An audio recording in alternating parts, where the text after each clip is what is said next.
అందరికీ నమస్కారం. సాధారణంగా మనకి నూతన సంవత్సరం అంటే జనవరి 1 అని గుర్తొస్తూ ఉంటుంది. అసలు నూతన సంవత్సరం ఏంటి అంటే ఉగాది. సో ఈ ఉగాది నుంచి రాశి ఫలాలలో మార్పులు చేర్పులు ఏ విధంగా ఉన్నాయి అన్నది నానాజీ పట్నాయక్ గారిని అడిగి తెలుసుకుందాం. నమస్కారం గురుజీ. శ్రీమాత్రే నమః.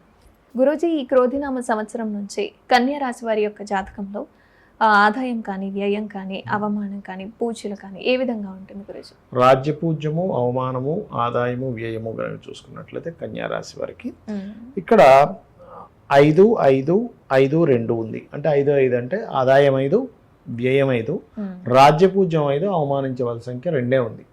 కాబట్టి రాజ్యపూజ్యం అవమానం సంఖ్య విషయంలో పెద్ద ఇబ్బంది పడాల్సిన పని లేదు. ఈ ఆదాయం విషయంలో పెంచుకోవాలి ఇక్కడ కన్యా రాశి వారికి. సర్వసాధారణంగానే కన్యా రాశి వారికి ఏంటంటే రాశిలో కేతు సంచారం జరుగుతుంది. ఎందుకంటే మనం మేజర్ ప్లానెట్స్ తీసుకుంటాం కాబట్టి కేతు సంచారం జరిగేటప్పుడు ఏంటంటే కొంచెం చిత్ర విచిత్రంగా, కొంత వైరాగ్యంగా ఉంటూ ఉంటుంది వీరికి ఈ కన్యా వారికి అని చూసుకుంటే. మరి ఈ ఆదాయం పెరగాలంటే సెకండ్ లార్డ్ 2వ స్థానం మీద దృష్టి పెట్టాలి. గ్రహాల యొక్క దృష్టి ఇదంతా ఎట్లా ఉంది అంటే కొంచెం మీడియేటింగ్స్ ద్వారా దాని యోగం వస్తుంది వీళ్ళకి. ఎందుకంటే 2వ స్థానం నుంచి 3వ స్థానంలో శని గురువుల యొక్క దృష్టి ఉంది. 3 అంటే కమ్యూనికేషన్స్, మీడియేటింగ్స్, వీటి ద్వారా వస్తుంటాయి డబ్బులు. కాకపోతే ఏంటంటే కేతువు యొక్క ప్రభావం వల్ల ఏంటంటే ఎంతో చక్కటి మేనేజ్మెంట్ ఉన్న లగ్నము, రాశి, కన్యా రాశి అంటే మీరు గమనించండి చాలా బాగా మేనేజ్ చేయగలుగుతారు.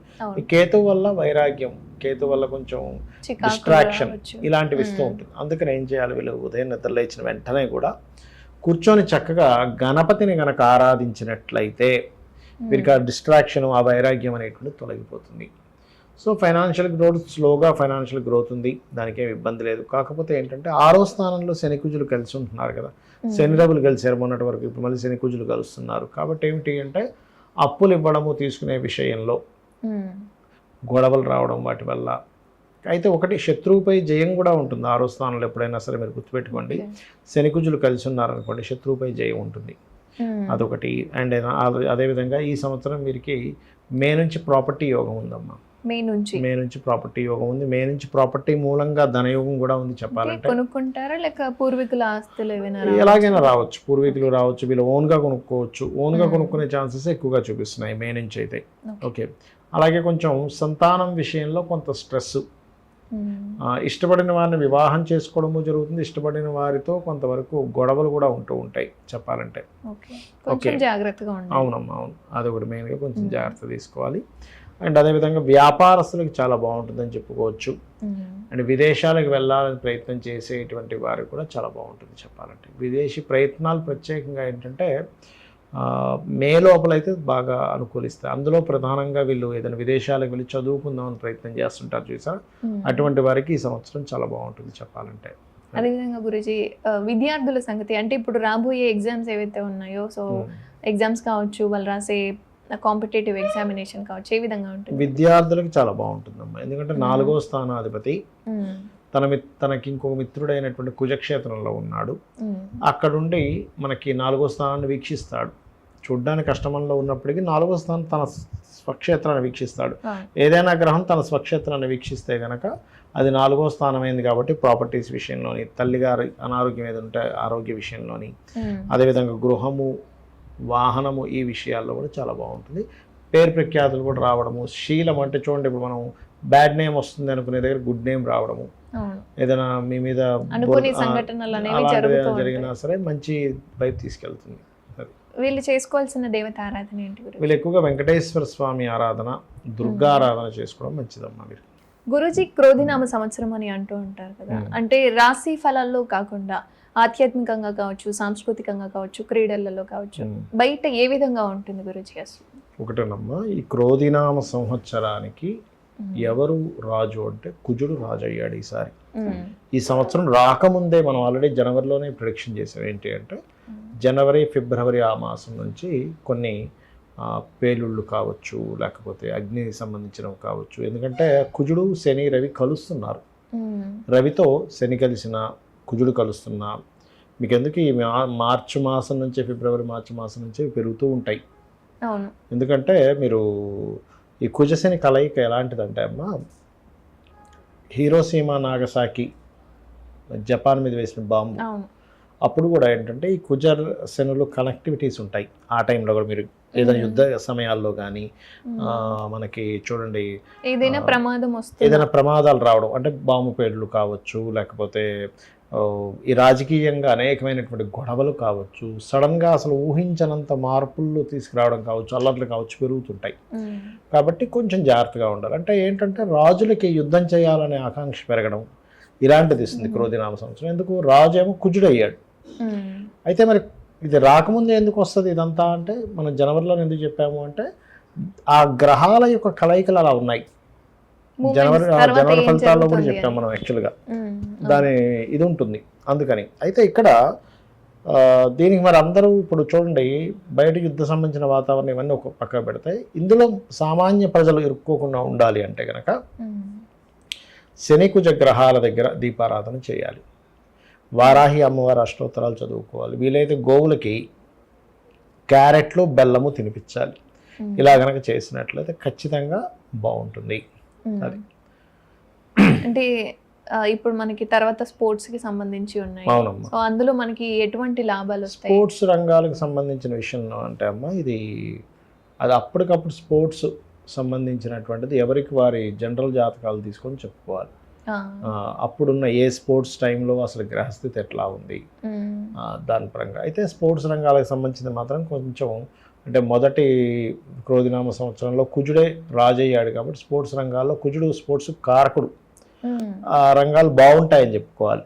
స్పోర్ట్స్ రంగాలు కానీ టెక్నికల్ రిలేటెడ్ సంబంధించిన విషయాలు కానీ ఇవన్నీ కూడా చాలా బాగుంటాయి చెప్పాలంటే. మిషనరీస్ పెద్ద పెద్ద మిషనరీస్ ఫ్యాక్టరీస్ ఎస్టాబ్లిష్మెంట్ అవ్వడము వీటికి క్రోధినామ సంవత్సరం చాలా బాగుంటుంది చెప్పాలంటే. సో ఈ సంవత్సరం మాత్రం మనం ఆధ్యాత్మికంగా కావచ్చు సాంస్కృతికంగా ఏం చేసుకున్నా ఆధ్యాత్మికంగా అంటే ఒకటమ్మా ఆధ్యాత్మికంగా మీరు తీసుకొచ్చారు కాబట్టి చెప్తున్నాను. ఈ క్రోధినామ సంవత్సరం అని కాదు, మీనరాశిలో రాహు ఉన్నందుకు కొంత మత కల్లోలాలు కొంచెం ఈ ఆధ్యాత్మిక సంబంధించిన విషయాల్లో పోటీ పడుతూ కొన్ని విషయాలు జరగడం ఇట్లాంటివి కూడా జరుగుతాయి. అంటే ఎక్స్పాన్షన్ ఉంటుంది, వాటి మీద బురద జల్లడం ఎక్కువగా ఉంటుంది, రెండు ఉంటాయి. సో వాటిలో కొంచెం జాగ్రత్తగా ఎందుకంటే గురు రాహుల కలయిక అనేటువంటిది గురుచండాల యోగం అంటారు. దానివల్ల గురుజీ రాశి ఫలాలు కాకుండా పర్సనల్ గా అసలు ఈ క్రోధినామ సంవత్సరంలో ఏ విధంగా ఉంటుంది?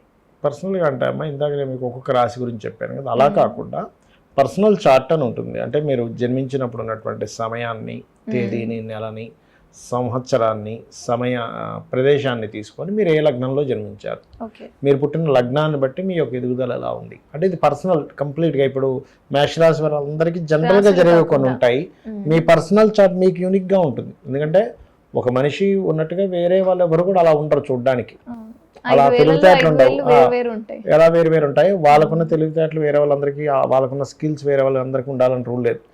వేరే వాళ్ళకి వేరే స్కిల్ ఎక్కువగా ఉండొచ్చు, వీరికి వేరుగా ఉండొచ్చు కదా. అలా ఏంటంటే ఈ పర్సనల్ చార్ట్లో రీడింగ్ ఈజ్ డిఫరెంట్గా ఉంటుంది. అంటే మీ స్పెసిఫిక్గా మేషరాశి వాళ్ళందరూ, మీది మేషరాశి వేరే వాళ్ళది మేషరాశి, కానీ అందరికీ ఒకే రకమైనటువంటి ఆదాయం ఉండదు కదా.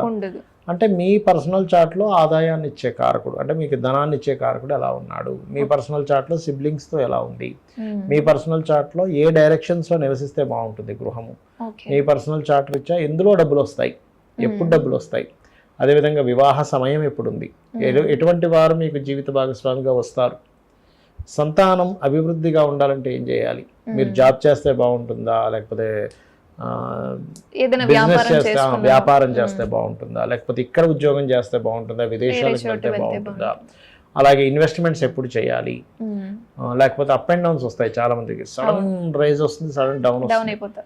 అలాంటి ముందుగా తెలిసే అనుకోండి. ఇప్పుడు ఎగ్జాంపుల్ ఒక 6 నెలలు బాగా డౌన్ ఉందని అర్థమైంది, ఒక 2 నెలల ముందే తెలుస్తుంది, మనం ఏం చేస్తాం, మనీ సేవ్ చేసుకుంటాం, మార్పులు ఏమైనా ఉంటే కొంచెం ఈ డబ్బులు అక్కడ వాడుకుంటాం కదా. అది తెలియలేదని అనుకోండమ్మా, ఒక 3 నెలలు 3 నెలలు బాగా డౌన్ ఉందని తెలియలేదు అనుకోండి, ఈ డబ్బులను ఖర్చు పెట్టుకుని అయ్యో తెలుసుంటే నేను డబ్బులు దాచిపెట్టుకునేవాళ్ళం కదా, సేవ్ చేసుకునే వాళ్ళం కదా అనిపిస్తుంది. అందుకని ఈ అప్ అండ్ డౌన్స్ చూస్తాం అనమాట. ఈ రకంగా ఏంటంటే మీ పర్సనల్ చార్ట్లో పర్టికులర్గా ఏ దశ నడుస్తుంది, ఆ దశ మీకు యోగిస్తుందా లేదా, యోగించాలంటే ఏం చేసుకోవాలి, ఏ రత్నం పెట్టుకోవాలి, ఎవరిని ఎక్కువగా ఆరాధిస్తే మీరు రుణరోగ శత్రువు నుంచి బయటపడతారు, అన్నీ కూడా మీ పర్సనల్ చార్ట్లో ఉంటుంది. ఇదంతా ఏంటంటే ఆదాయము, వ్యయము, రాజ్యపూజ, అవమానం ఇవైతే చెప్పుకున్నాము, ఇది జనరల్ గా జరిగేవి. ఇంకోటి ఏంటి, ఈ సంవత్సరానికి ఫలానా రాజు కాబట్టి ఇది లోకపరంగా జరిగేటువంటివి. మీ పర్సనల్ చార్ట్ అంటే మొత్తం 3 రకాలుగా ఉంటుంది.